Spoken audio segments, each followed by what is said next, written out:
de protocolo de nuestra universidad, así como los lineamientos de seguridad sanitaria para los aquí presentes. Corre video, por favor. México, su atención por favor. Les recordamos que una política adecuada de protección civil contribuye a disminuir los efectos que pudieran ocasionar algún fenómeno natural o situación de riesgo. Por su seguridad y la de todos los asistentes, les solicitamos que en caso de emergencia conserve la calma y atienda puntualmente las indicaciones de los organizadores del evento, así como de los brigadistas de la Unidad Interna de Protección Civil. Identifique las rutas de evacuación y salidas de emergencia de este espacio y desaloje el recinto en completo orden hasta llegar a la zona de seguridad. Por su atención, muchas gracias. Para iniciar, me permito presentar al doctor Tomás Miklo Ikovic, quien nos ofrecerá la conferencia magistral El Gran Telar Educativo, una estrategia formativa para la construcción del futuro. Para a todos ustedes solicito un aplauso para el doctor.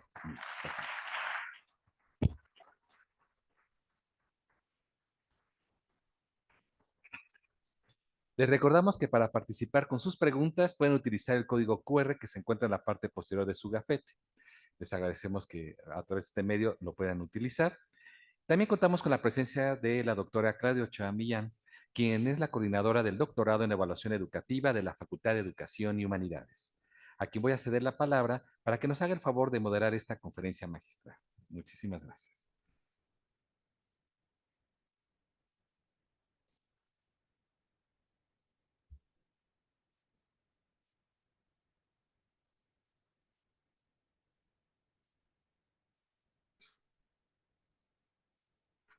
Hola, ¿qué tal? Muy buenos días. Muchas gracias por estar aquí en este último día de nuestro congreso, que, bueno, espero que sea muy enriquecedor para todos.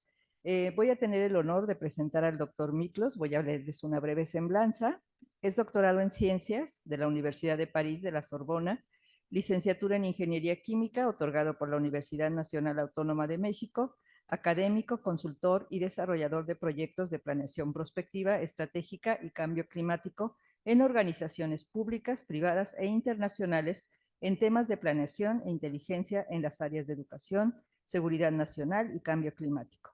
Ha sido catedrático recurrente en múltiples instituciones de educación superior y de seguridad nacional, donde además ha fungido como juez evaluador del comité multidisciplinario.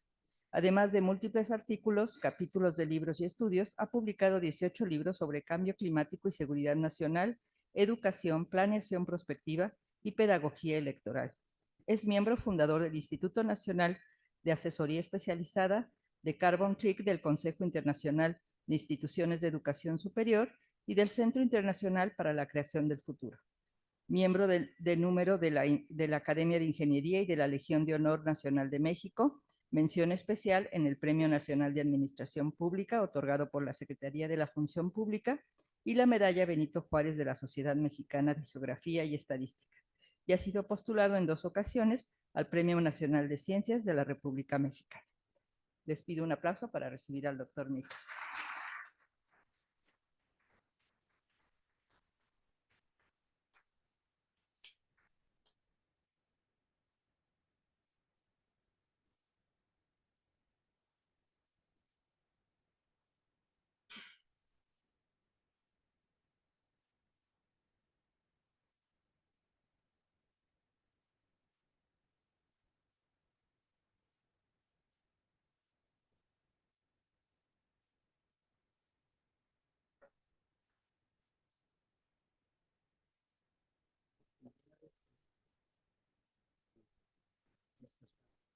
Okay.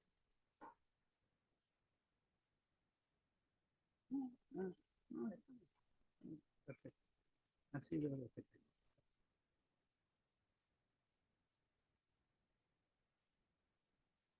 Bueno, para mí es un honor, es un placer y es una oportunidad conversar con ustedes.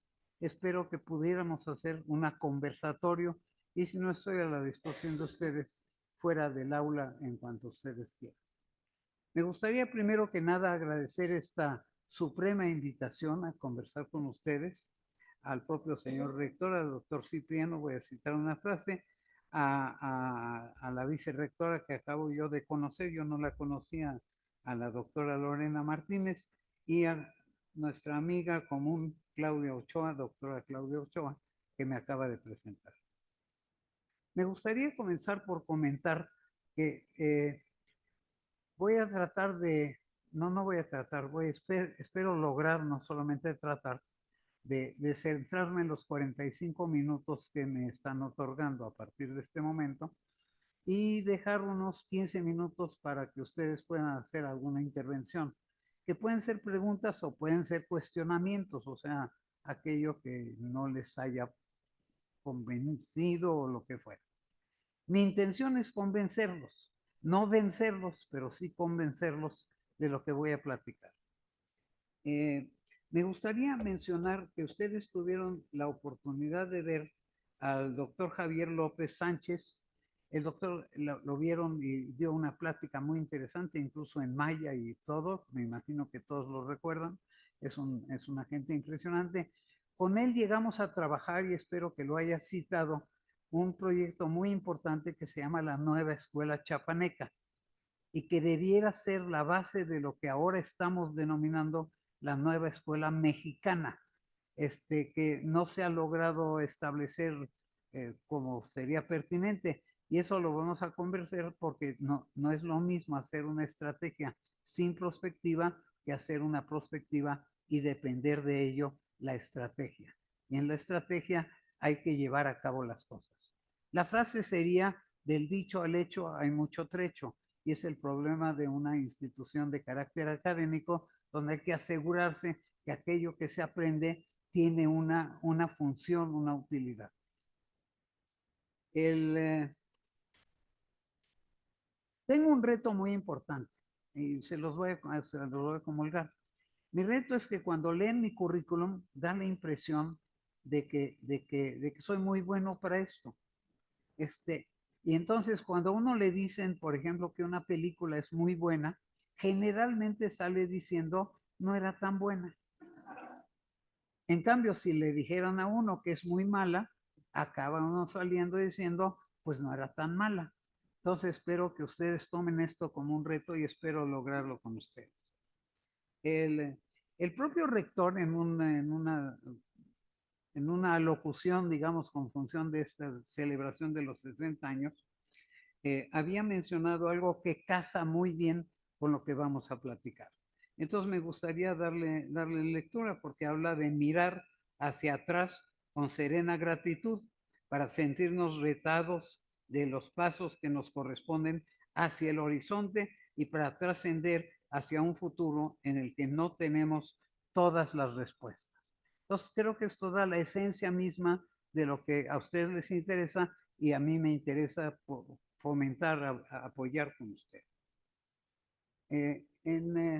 Quizá, si ustedes me lo permiten, me gustaría solicitarles un aplauso para las mujeres. Hoy es el Día de la Mujer.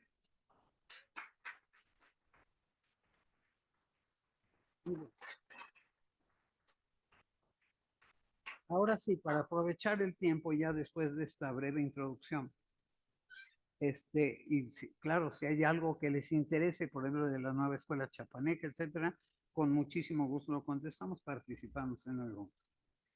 He denominado esto el gran telar educativo, una estrategia formativa para la construcción del futuro, sobre lo cual quisiera yo resaltar el hecho de que es una razón de ser, un propósito mismo de todo lo que hacemos nosotros en educación, tiene que tener un para qué en todos los casos, y es una parte de lo que yo voy a comentar con ustedes.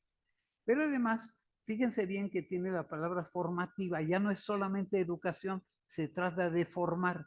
Y curiosamente, esta es una universidad en donde priorizan esta cuestión de formación sobre otros lugares en donde todo es una cuestión de información y no de formación. Y la educación con mucha frecuencia se ha referido a la cuestión, digamos, de transmisión de un conocimiento, cuando lo que yo quiero fomentar con ustedes es la creación del conocimiento. Y eso tiene que ver con el futuro, porque la vida la vamos a construir nosotros. Lo que ya lo construyeron, podemos conocerlo, pero ahora se trata de crear el futuro. Ahora sí, déjenme ver si puedo funcionar esto. A veces, ¿a dónde tengo que dirigir esto? ¿Para acá? Ya, ¿aquí? Pero, ¿aquí?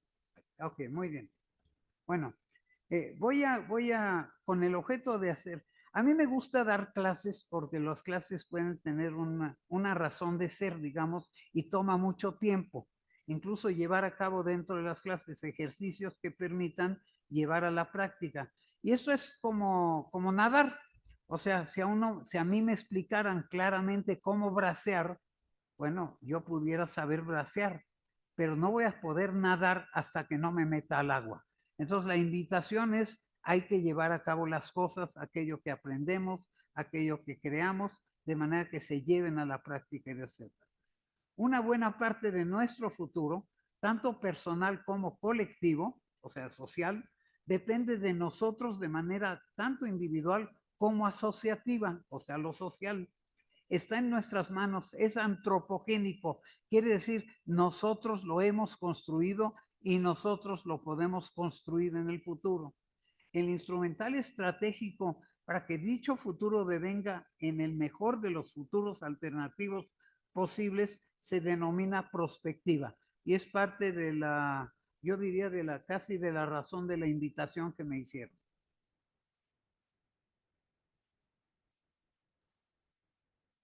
La prospectiva, para que hablemos ya de ello, es una disciplina, no es una ciencia, es una disciplina de reciente creación que permite analizar, anticipar y aportar a la construcción de escenarios probables, posibles y preferibles.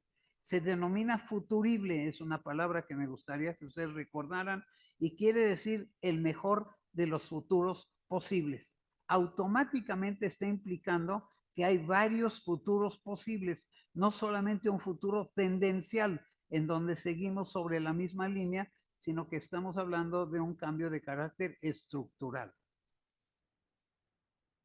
El futurible representa un faro, o sea, hacia dónde, que ilumina los mejores destinos y los mejores caminos hacia un desarrollo sostenible, sustentable y durable de cada persona, de cada conjunto de personas y de la humanidad entera, de manera efectiva, eficiente, oportuna y sistemática.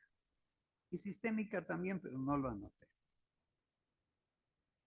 Para dar una esencia básicamente de qué significa esto de prospectiva, lo estoy presentando en una gráfica que es como más visual y más comprensible en general en una audiencia de esta naturaleza, pero que lo utilizamos efectivamente metodológicamente para ello.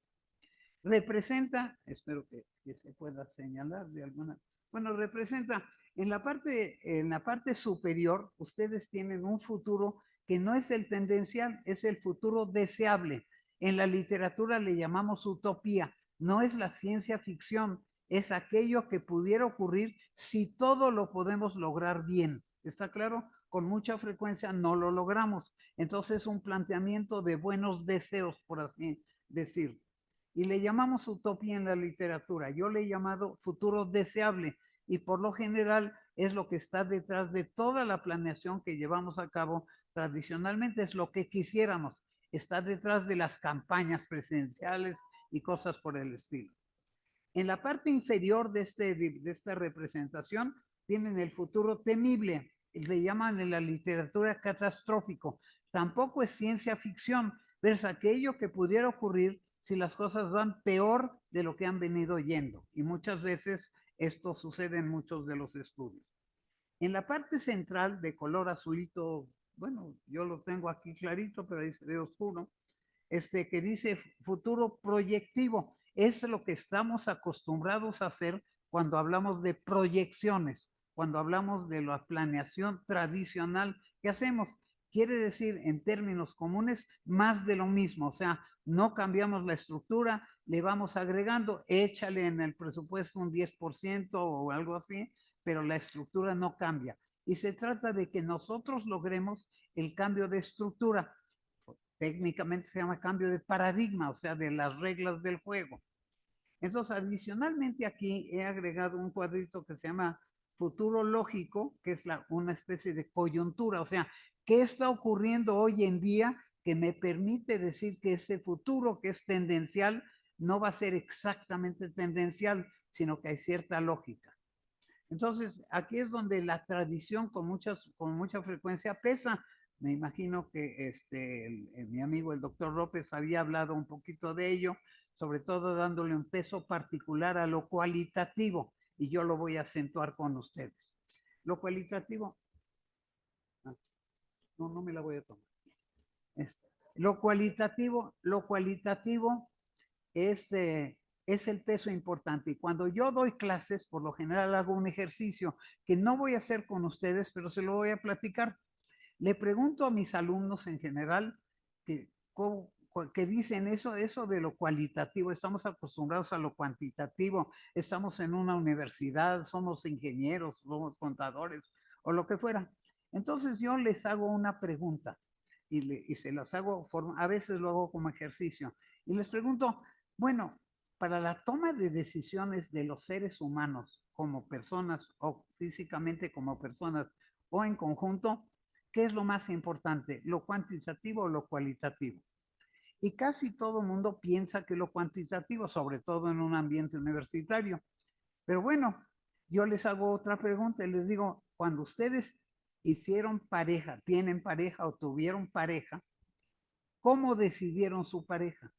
¿Cuantitativamente o cualitativamente?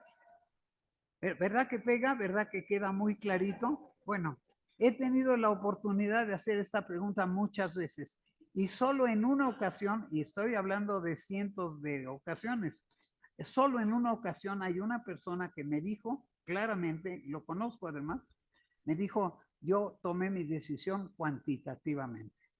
Y a mí me llamó la atención, sobre todo porque lo conozco, y me dijo, le dije, ¿por qué? Porque quería ser rico. ¿Está claro? Quiero llamar la atención a ustedes, aparte de las flechitas que estén en esta representación. En la parte de la derecha yo coloqué dos curvitas. Para aquellos que son más tradicionales en materia de análisis estadístico, esto lo acostumbran ver horizontal como una campana de Gauss, y que me imagino que todos ustedes la manejan, que me permite decir qué es lo más probable, ¿ok? Pero bueno, en la vida real está lo posible, no solamente lo más probable. Entonces tenemos que hacerlo. Para aquellos que saben un poquito más de estadística, la segunda curva que tienen ustedes a la derecha es una curva que representa lo que se llama la estadística de Poisson, que dice esto no es exactamente al centro, sino que puede ser manejado de otra. Poisson era un economista inglés que quiso hacer censos, y puedo platicarlo con más detalle. Pero para que ustedes se acuerden para toda la vida de lo que estoy diciendo, la primera de las curvas parece una mujer embarazada, ¿cierto? Y la segunda parece no embarazada, pero mujeres. Bueno, muy bien. Con esto los ilustro a ustedes de qué estamos buscando. Estamos buscando, en lugar de seguir sobre la misma línea o de caer en la catástrofe, estamos buscando lo que denominamos, ya lo dije, el futurible. Es el mejor de los futuros posibles, que tiene dos características. Tiene que ser deseable y tiene que ser posible. Por eso hablaba yo críticamente de los planes tradicionales que nosotros acostumbramos conocer. De esta gráfica voy a simplificarla para que pueda yo ilustrar de lo que voy a hablar. He seleccionado algunos de los elementos para que comprendamos qué es esto de la prospectiva que tiene que ver con el futuro o los futuros. Me gustaría que ustedes recordaran un cuento infantil que se llama Alicia en el País de las Maravillas o Alicia a través del espejo. Probablemente todos lo conocieron.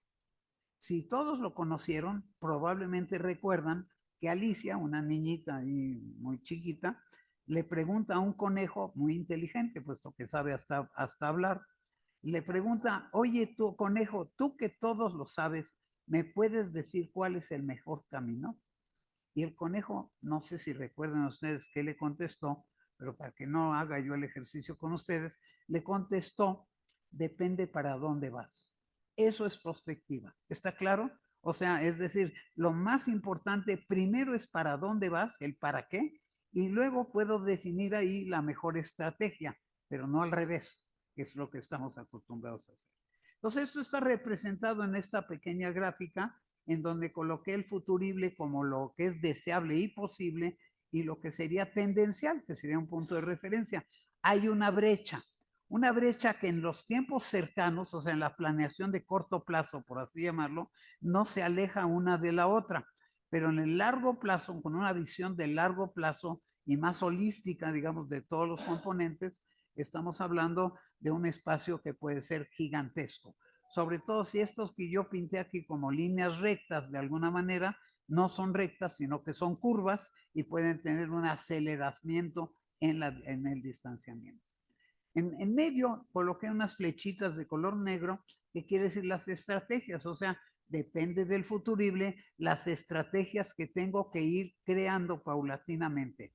Y en ello me gustaría comentar que pudiéramos hablar de un mundo líquido, de un mundo flexible, de manera que pudiéramos hacer un reacomodo permanente, una revisión, una retroalimentación permanente. Voy a hablar de ello.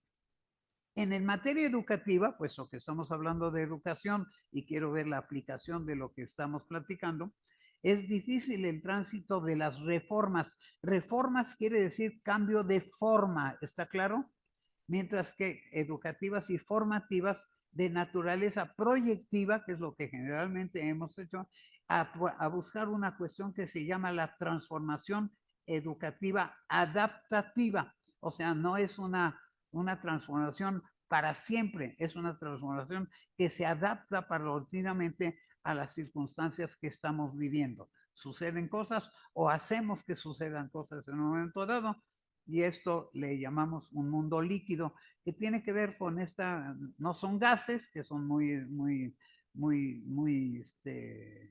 separados, digamos, ni son piedras tampoco, son líquidos como los ríos que se van acomodando a las circunstancias y que tienen un comienzo y un fin hacia donde van.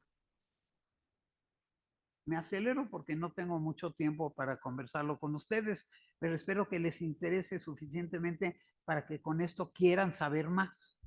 Bien, con este motivo habíamos hecho en algún momento dado el proyecto que yo cité de la nueva escuela chapaneca, que no sé qué tanto pudo haber platicado nuestro amigo López, pero si lo platicó fue muy interesante.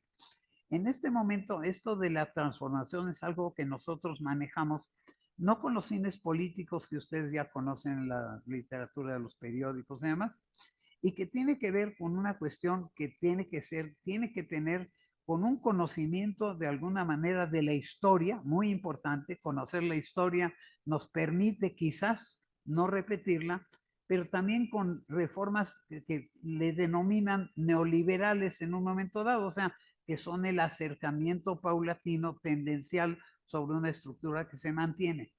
Y con esto hemos venido hablando de evaluación magisterial, que es uno de los puntos clave que sucedieron durante este último sexenio, en el cual, por no haberle dado los fines necesarios a la cuestión de la evaluación como tal, evaluamos a los maestros a sabiendas que el mundo de la educación o de la formación no depende únicamente de los maestros, ¿está claro? Este fue un error, digamos, aunque fuimos extraordinariamente conocidos en el mundo entero por nuestra calidad de la evaluación educativa que conocemos tradicionalmente. Yo contribuí a eso, participé en esos ejercicios y luego cuando se viene la transformación hay que hacer algo diferente. Este algo diferente es lo que tienen ustedes a la derecha de la representación que tienen ustedes visualizando y que tiene que ver con elementos en educación de la equidad educativa, de la cual ustedes han venido hablando por lo que yo vi del programa, de justicia curricular, de prospectiva trascendental, quiere decir trascender, y finalmente del amor pedagógico. Cuando yo hablaba del proyecto de Chiapas que nosotros habíamos llevado a cabo, quizá lo más, no les voy a hablar de toda la metodología, es un proyecto de formación de un diplomado que duró 3 años, es un proyecto piloto exitosísimo, con muchísimos muy buenos resultados. Pero lo que más me llama la atención, y quiero que les llame a ustedes la atención, es que teníamos sesiones semestrales, aparte de visitar las comunidades indígenas del estado de Chiapas, visitarlas con varias gentes, que no era yo solamente, de visitar, trabajar mismo con, no solamente con indígenas, sino también con hispanohablantes y gentes migrantes en un momento dado, sino que lo más importante es que cuando nos reuníamos hacíamos sesiones semestrales con personal conocedor de educación de Latinoamérica, o sea, invitábamos gentes como ustedes también han invitado en este momento. Y ante estas personas, las personas que son los agentes educativos que estaban a cargo de la educación, lloraban. Fíjense bien lo que estoy diciendo, lloraban. ¿Lloraban de qué? ¿De la tristeza de no haber logrado? No, del éxito, de la satisfacción del maestro de haber logrado el aprendizaje de sus alumnos. Está claro, llorar delante del público en general porque estaban emocionados de haberlo logrado. Ah, pero es un diplomado de 3 años. Es un diplomado que tiene una formación integral que tiene que ver mucho con lo afectivo y no solamente con lo deductivo que trabajamos muchas veces.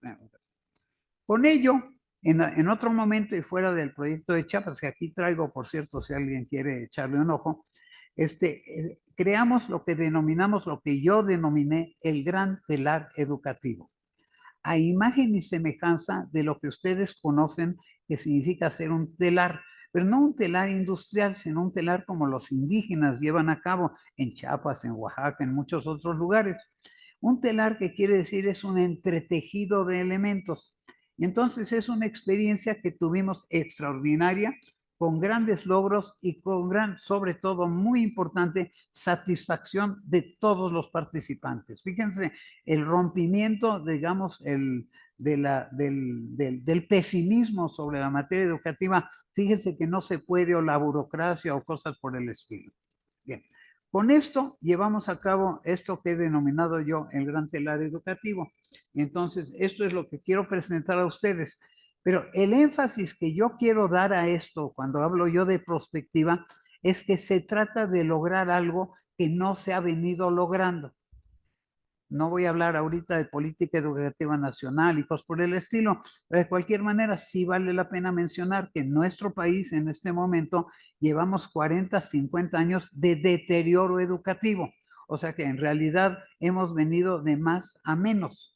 Nosotros tendríamos oportunidad y necesidad de poder dar el cambio, eso que denominé transformación. ¿En qué consiste el telar educativo? Lo más importante es que es un cruce como un telar. Si ustedes conocen cómo se hacen los telares, son una serie de hilos, digamos, verticales que se ven cruzados con hilos horizontales. Si somos muy creativos, que es el caso de nuestro mundo indígena sobre todo, somos creativos, entonces vamos creando una composición. Si somos muy comerciantes, lo que estamos haciendo es imitar lo que ya se hizo porque los compradores lo están pidiendo. Pero si nosotros queremos ser creativos, le dejamos a la persona que pueda ir formando lo que considera que es su placer llevarlo a cabo. Bueno, esto que está aquí representado en la parte superior es el saber hacer, es lo que acostumbramos a aprender en la escuela. Yo le llamo liderazgo magisterial, porque también es importante que haya un cierto liderazgo de la persona encargada de que los otros aprendan. Estos son ejes de áreas de conocimiento y de utilidad. Si uno ve los currícula que se plantean en los planes de estudio, etcétera, o los planes de estudio, uno lo ve como una cuestión de conocimiento y de utilidad como máximo. ¿Qué quiere decir esto de utilidad? Fíjense bien, no se trata solamente de centrarnos en el aprendizaje, como el aprender, como lo conocemos nosotros. Quiere decir poder captar algo que se ha venido conociendo por otras personas y que nosotros lo asimilamos, sino aprendizaje. Y pónganle una H intermedia, es aprender. Quiere decir, esto que estamos estudiando sirve para algo. Incluso si estudio matemáticas o si estudio ciencias de la comunicación o biología, tiene que haber un para qué. Ese para qué tiene que ver con la perspectiva, porque se trata del futuro. Bien, entonces, esto que es lo tradicional y que serían los puros hilos verticales en un telar, tiene que estar atravesados por el saber ser. Esta es una universidad particularmente dedicada al saber ser, no solamente al saber hacer. Y esto es el eje de desarrollo personal y de comportamiento que ha sido materia de las otras pláticas que ustedes han tenido aquí, hasta donde yo lo entiendo. Y eso le denomino yo liderazgo socioemocional. Esta es la responsabilidad de un verdadero maestro. Voy a ponerle maestro con M mayúscula. Un maestro que tiene que contemplar la parte social y emocional de todos y cada uno, el aprendizaje y el aprendizaje. Nosotros hemos tenido, yo en lo personal he tenido muchísimas experiencias, incluso con gente de fuera, que trae algunos modelos extraños. Probablemente el más relevante con quien yo tuve oportunidad de trabajar esto que se llama la pedagogía liberadora era con Paulo Freire, que seguramente todos ustedes conocen, por lo menos en la literatura. Fuimos íntimos amigos. Entonces, este cruce se da en algunas dimensiones diferenciadas. Está el rol docente, o sea, el rol del maestro. Están las herramientas deontológicas que tienen que ver con los valores. Están las herramientas cognitivas, las herramientas tecnológicas y la salud fisiológica y la salud mental. Estos son ejes que nosotros captamos de investigación, o sea, no es un eje que se nos ocurrió en un momento dado, sino que proviene de una investigación relativamente profunda, pero que tenemos que estructurar con el mundo en el que estamos viviendo, particularmente en las escuelas, quizá más en educación básica que en educación superior, y que tiene que ver con la primera de las líneas que está aquí pintada de color amarillo, que es la educación básica. Pero luego viene la educación media superior, la educación superior y los otros niveles de educación. El meollo del asunto está en este entrecruzamiento. Ahora, ¿cómo se hace este entrecruzamiento? Ahí es donde viene la parte de la creatividad y quisiera yo, digamos, desgranar este planteamiento en la siguiente gráfica. Ya. Esto ya se ve un poquito más complejo, pero proviene de la investigación y de la aplicación. El marco general del saber hacer y el del saber ser sigue siendo lo mismo, pero está dividido en áreas, digamos, de penetración, de impacto, de influencia sobre el mundo de la vida real. En el mundo de la salud, los elementos deontológicos, los cognitivos, la cuestión de las tecnologías, ahora particularmente vigente, y la cuestión del rol del docente, es muy importante. Lo que nosotros hicimos es, en cada uno de estos casos, desgranamos qué se quería decir esto de salud. Y entonces, de unas investigaciones, no de una investigación, detectamos que había ciertos elementos de interés, está claro, de interés de la sociedad, del mundo real. Uno de ellos tiene que ver con la incertidumbre, el temor, la angustia, la inseguridad, la violencia, el resentimiento, la desvalorización, la desconfianza, que aquí tienen ustedes pintados de color amarillo y que se cruzan en cada uno de los niveles educativos, porque finalmente nos insertamos en un mundo de la vida real.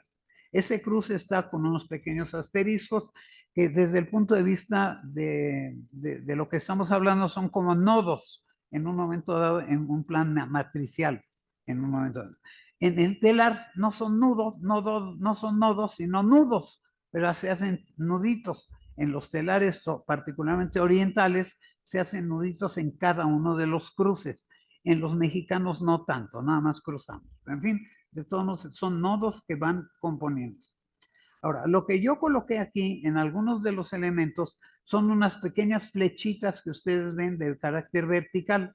Hay elementos de la preocupación de la sociedad que conviene de alguna manera que puedan reducirse, o sea, que la intencionalidad incluso de aprender, incluso del aprendizaje y de su aplicación, es poder reducir algunos de estos elementos. Voy a repetirlos: reducir la incertidumbre, reducir el temor, reducir la angustia, reducir la inseguridad, la violencia, el resentimiento, la desvalorización, la desconfianza, las adicciones, la dependencia. Y En cambio, con las flechitas de color verde, ustedes verán algunos que conviene incrementar, o sea, unas cosas las reprimo y otros elementos los puedo incrementar o busco incrementar. ¿Qué quiero incrementar? Hombre, los hábitos y la higiene para la vida. Quiero incrementar la inclusión, la equidad, la complejidad. Quiero decrementar, quiero reducir la introversión, la exclusión, el reduccionismo y la discriminación. Quiero incrementar la ética, el respeto, la seguridad, la confianza, la creatividad. En fin, no se los voy a leer todos. De cualquier manera, la idea general es encontrar dentro de la sociedad el para qué de estudiar. Voy a comentar con ustedes una experiencia que no tiene que ver con la de Chiapas. En algún momento me encargaron una visita de una personalidad de Francia que venía manejando algunos elementos. Como si ustedes recuerdan, que yo creo que no lo deben recordar porque los currículos van muy rápido, yo estudié una parte de mis estudios en Francia, entonces hablo francés y recibí a una persona que hablaba francés. Se llamaba Bertrand Schwartz, ya murió desafortunadamente, tuvimos una gran amistad. Y Bertrand Schwartz, cuando llegó a México, yo en un programa oficial de la Secretaría de Educación Pública, le dije, te tengo preparado un plan de conferencias muy importantes. Y él me dijo algo muy importante. Me dijo, yo no vengo a dar conferencias, vengo a trabajar con la gente. Está claro lo que estoy diciendo, es muy importante y sobre eso trabajamos con éxitos sensacionales. Bien, en esa experiencia, que se llama Bertrand Schwartz, se llamaba Bertrand Schwartz, una persona, llevó a cabo algo que se llama formación en alternancia, que tiene que ver con como la corriente eléctrica. La corriente eléctrica corre de un lado, digamos, en el hilo eléctrico y luego viene por el otro hilo, se va alternando y eso es lo que nos permite, tú que eres experto en eso, que nos permite de alguna manera tener la luz, por ejemplo. Bueno, esto mismo en materia educativa es muy importante. Es probable que todos ustedes conozcan algo del método dual, o sea, que manejaron los alemanes y que México lo ha incorporado en muchos de sus segmentos. El método dual consiste en dar una vinculación con la realidad en el último grado, digamos, de estudio, una vinculación para que esto tenga un para qué muy claro y que además tenga la oportunidad de llevarlo a la práctica y de vincular. Tiene la ventaja que me permite, y esto lo hicimos incluso con el mundo indígena, muy importante, de manera de poder decir en un momento dado, fíjate que esto es lo que estoy estudiando, pero no sé para qué me sirve. Entonces se trata de ver para qué me sirve. Pero cuando me sirve, yo puedo de alguna manera, yo creo que voy bien. Yo creo de alguna manera voy haciendo las cosas en función de lo que le interesa a la gente. Entonces, no voy a platicar todas las experiencias que tuvimos con ese modelo, porque, bueno, mi vida ha sido larga y tengo muchos modelos, muchas historias de por medio. Lo que hicimos, lo hicimos con los indígenas Mijes. Es un grupo indígena de Oaxaca, muy particular porque se vio relativamente aislado de la conquista de los españoles. No era solamente a los españoles, pero en fin, es materia de otra discusión. En ese momento, lo más importante es que los Mijes, que es un grupo de gente muy inteligente, no iban a la escuela. Y cuando averiguamos por qué no iban a la escuela, porque no les servía de nada. Está claro lo que estoy diciendo, porque no sentían el para qué de lo que les enseñaban los maestros o los libros de texto. Entonces, lo que nosotros hicimos es decir, mira, vamos a trabajar con la escuela cambiada, con una escuela que se transforma, pero también para ver para qué te sirve. Entonces, el conocimiento que te damos a nivel escolar, a nivel de educación formal, es un conocimiento que tiene que tener una razón de ser. Entonces, vete a vivirlo porque esos mijes son básicamente campesinos y ganaderos en un momento dado. Entonces, ve a vivirlo o vívelo de alguna manera y pregunta cómo lo puedes hacer mejor.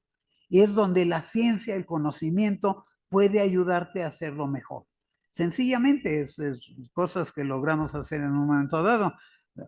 Te haces una cosecha anual y te voy a enseñar a hacer 2 cosechas anual. Estás incrementando la productividad. ¿Está claro lo que estoy diciendo? Con una buena planeación. Eso es lo que nosotros logramos hacer con este esquema de trabajo. Y lo hicimos con los mijes. Acabaron yendo a la escuela con placer. Y ir a la escuela para los mijes era caminar horas, o en burro, o caminadas, para poder llegar hasta la escuela. Entonces, es muy trascendente. Estos son los grandes logros. Otro logro que me estoy acercando al final. Espero. Les voy a hacer una incitación. Es una invitación, pero es como una incitación. Lo acostumbro a hacer como un ejercicio cuando doy clases. No vamos a hacer el ejercicio ni me van a entregar absolutamente nada. Pero, o sea, no se trata. Pero estoy hablando de autoevaluación. Fíjense bien, no se trata, y se los digo a mis alumnos, no se trata de evaluar al maestro, ni el currículum, ni la institución. Se trata de evaluar el aprendizaje.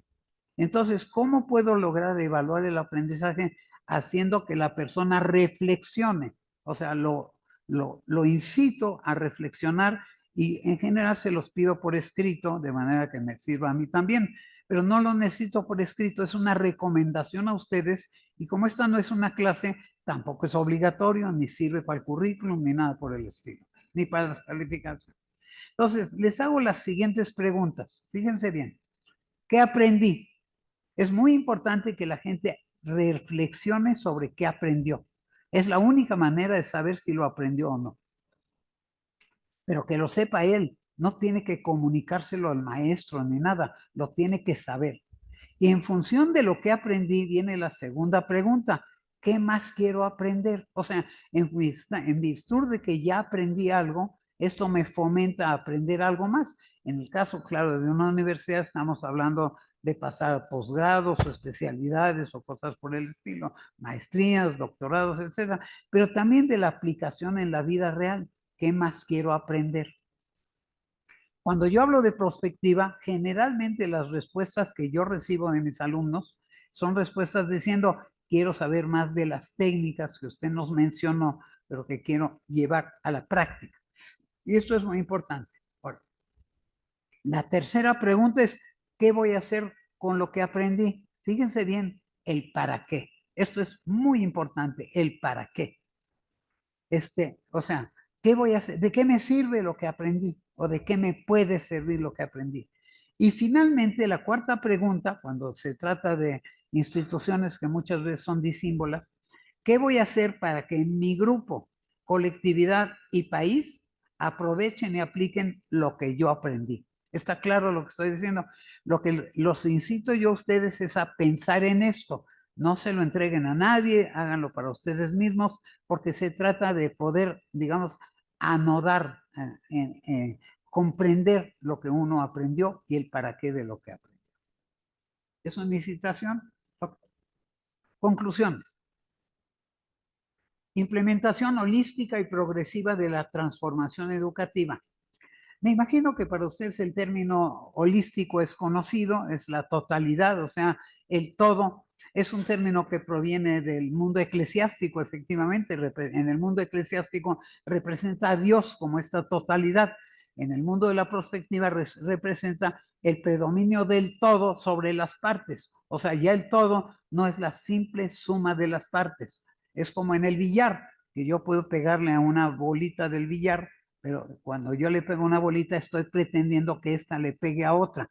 Entonces tiene una influencia de carácter directo y una influencia de carácter indirecto. Mucho de lo que hacemos en los términos de prospectiva es ver el impacto de lo indirecto. O sea, cuando hablamos vamos a reducir la violencia, no se trata solamente de meter a la cárcel o de eliminar de alguna manera un elemento negativo, sino que se trata de alguna manera evitar que suceda.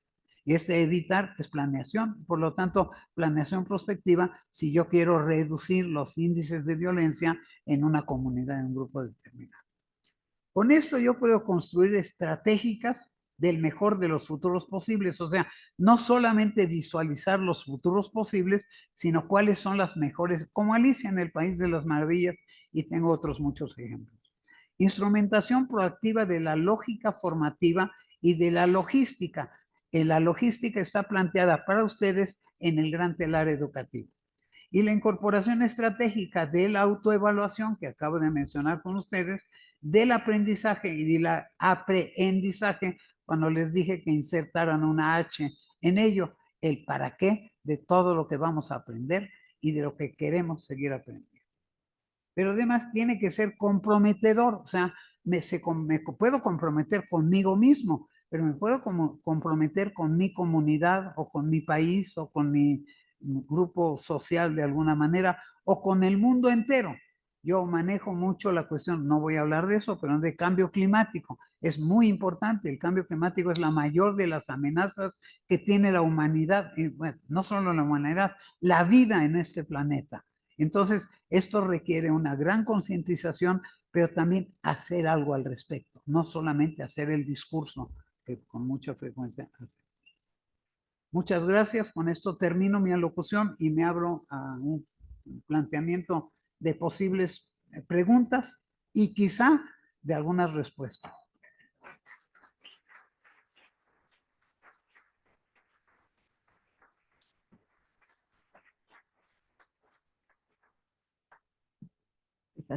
Doctor, sí, lo dejamos aquí.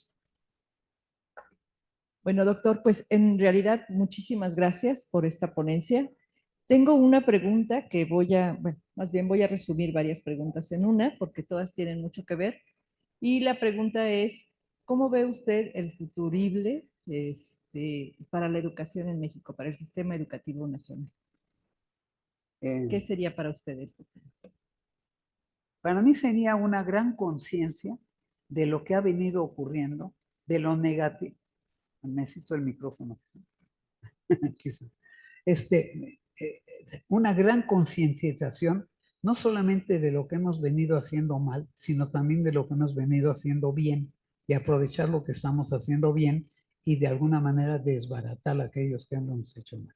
Yo me atreví a hacer un comentario sobre el mundo educativo en nuestro país en general, porque lo he venido trabajando en otros foros, y es muy importante que hemos venido, digamos, reduciendo nuestro.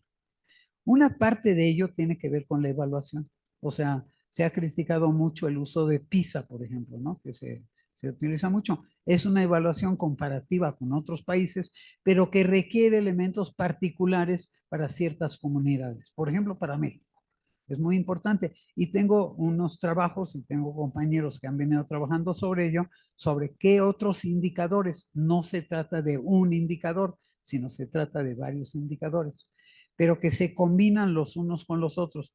Y ahí esto que yo mencioné muy a la ligera del efecto directo y el efecto indirecto es muy importante. O sea, esto es lo que sería. Entonces, en este momento, México necesita una transformación educativa. No solamente la necesita, es la oportunidad de tenerla, porque ya nos hemos dado cuenta de lo que hemos hecho mal en el pasado, de lo que estamos haciendo mal en el presente y que podemos modificar hacia arriba. Entonces, hay instituciones que son líderes, que puede ser el caso de su universidad, evidentemente, que pueden ser líderes para ese cambio. Entonces, para mí, lo importante es el cambio, pero con una clara definición, cambio para qué y para quién. Esto sería como mi respuesta reducida, digamos, ¿no? A la pregunta. Déjeme ver si llegó alguna otra, pero creo que esa resumía todas las preguntas que teníamos en este momento. No sé si hay alguien más que quisiera hacer alguna otra pregunta distinta, porque todas me preguntan eso, ¿cuál sería la posibilidad para México en un futuro? Sí. Probablemente uno de los elementos, yo les mencioné el caso de Chiapas, del proyecto de la nueva escuela chiapaneca, que ustedes conocieron probablemente con nuestro amigo. En ese proyecto lo que nosotros logramos es que los agentes educativos, quienes quiera que fueran, puede ser un maestro o una maestra, casi todas en educación básica son maestras, en el caso nacional, digamos, pero en fin, hay maestros también.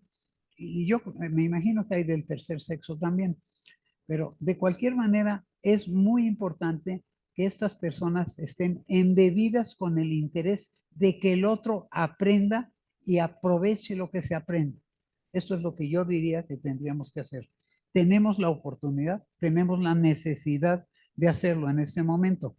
Si no lo hacemos nosotros, perdón que lo diga así, lo harán otros por nosotros. Entonces dependemos de los otros.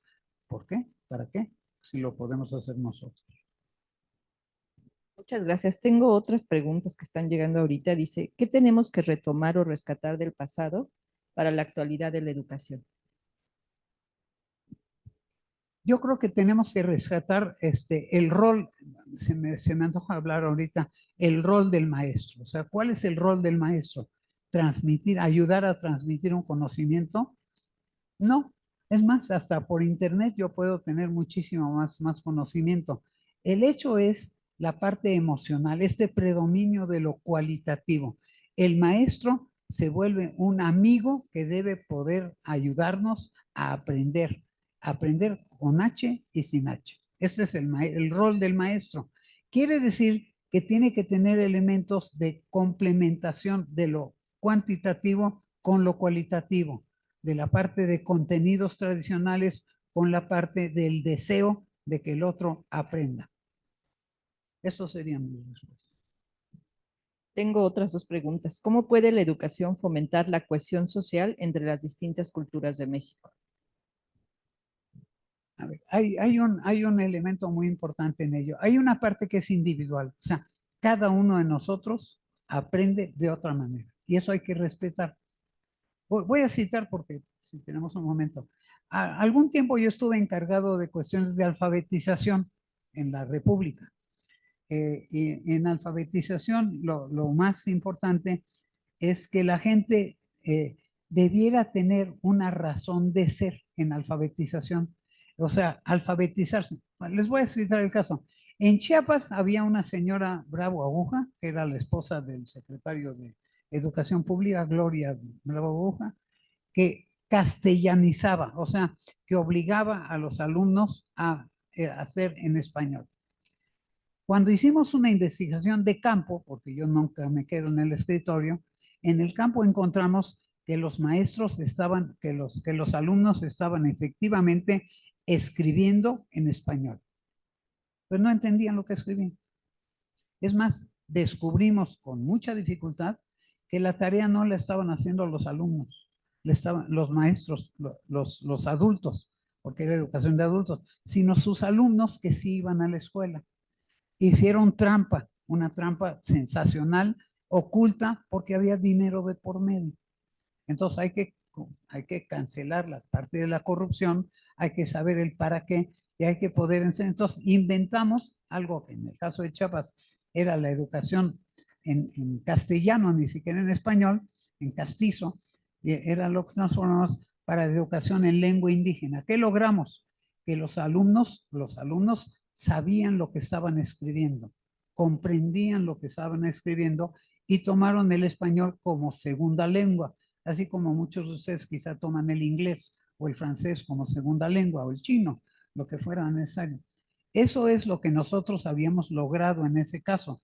Muy importante porque es una transformación paradigmática. Se hacía de una manera y se tenía que hacer de otra manera. Y esto es lo que estaría yo diciendo que en este momento tenemos que hacer. Comprender lo que estamos haciendo y que es destructivo, pero además confrontarnos a un mundo que está cambiando violentamente, donde nuestro rol y el rol del maestro pasa a tener otra función muy importante, porque se trata de construir el futuro, no de solamente de analizar el pasado. Pero para poder analizar y hacer el futuro, necesitamos conocer el pasado, ¿ok? Y saber que vamos de bajada en lugar de subida y que queremos subir. Hay cosas en las que queremos bajar. Por ejemplo, si yo hablara de creo que estoy apretando más esta cosa. Si yo hablara en este momento de analfabetismo, no lo quiero incrementar, lo quiero reducir, evidentemente. La gráfica que yo presenté parecía mostrar que quiero aumentar, pero bueno, hay cosas que necesito reducir de alguna manera. Y entonces hay que ver la gráfica de otra manera. A veces hasta presento gráficas. Entonces, quizá un elemento que voy a incluir que viene de la psicología es la otredad, o sea, no soy yo como pienso, sino como el otro está pensando y cómo yo puedo influir en poder modificar su manera de pensar y de sentir. Y creo que el doctor López efectivamente eso hizo con ustedes. Les mencionó claramente esta cuestión de la parte emocional que puede ser y que es lo que formamos nosotros en el caso de Chiapas y que pretendimos que fuera una bandera de cambio para México, que no lo ha sido, que no lo ha sido desafortunadamente, porque no lo hemos hecho bien. Entonces, no solamente hay que pensarlo bien, hay que hacerlo bien. Muchas gracias. Y también quería preguntarle, ¿dónde se podrá investigar más sobre la nueva escuela chapaneca? ¿Hay algún libro, algún? Yo he escrito algunos artículos un poco críticos, vamos a llamar, ¿no? Pues, esa era mi función. Pero de cualquier manera, yo creo que vale la pena leer los nuevos libros de texto, los nuevos que fueron metidos arbitrariamente, autocráticamente de alguna manera en el mundo de la educación, pero que de cualquier manera tienen una esencia que vale la pena conocer para poder criticar. ¿Para qué critico? Para construir, no para destruir. Eso es lo que yo creo que vale la pena. ¿Dónde se pueden? Salen los nuevos libros de texto, pero no están bien hechos y no están bien aplicados. Hubo mucha oposición, incluso, ahora sí, autocráticamente hemos impuesto, digamos, un modelo que no está bien armado, que pudiéramos armar bien. Ahora, entonces, ¿cuál es la solución? Hacerlo bien. Bien. Y ya por último, la última pregunta, ¿cómo se podría implementar el telar educativo al diseño curricular?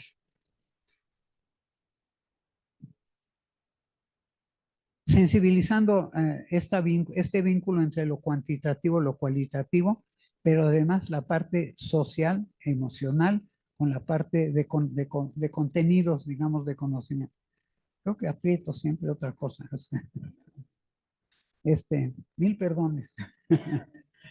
Bueno, es para que lo recuerden de algo.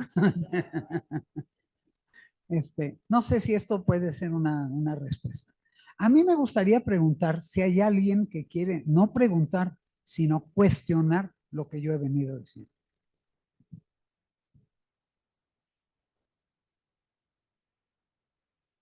Lástima, me fascina cuando me cuestionan. Muy bien. Bueno, pues muchísimas gracias al doctor Miklos y de parte de la Facultad de Educación y Humanidades le entregamos este reconocimiento, doctor. Y un pequeño obsequio. Espero le guste.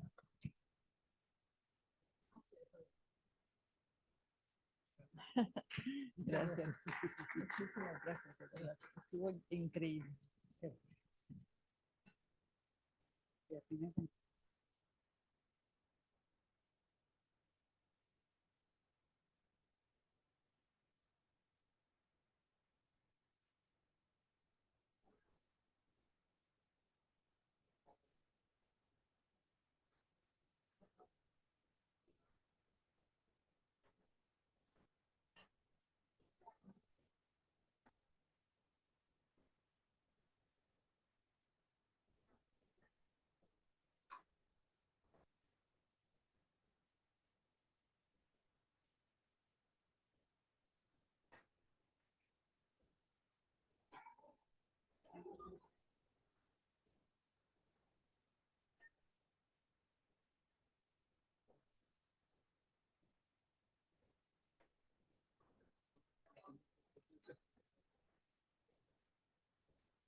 hacer.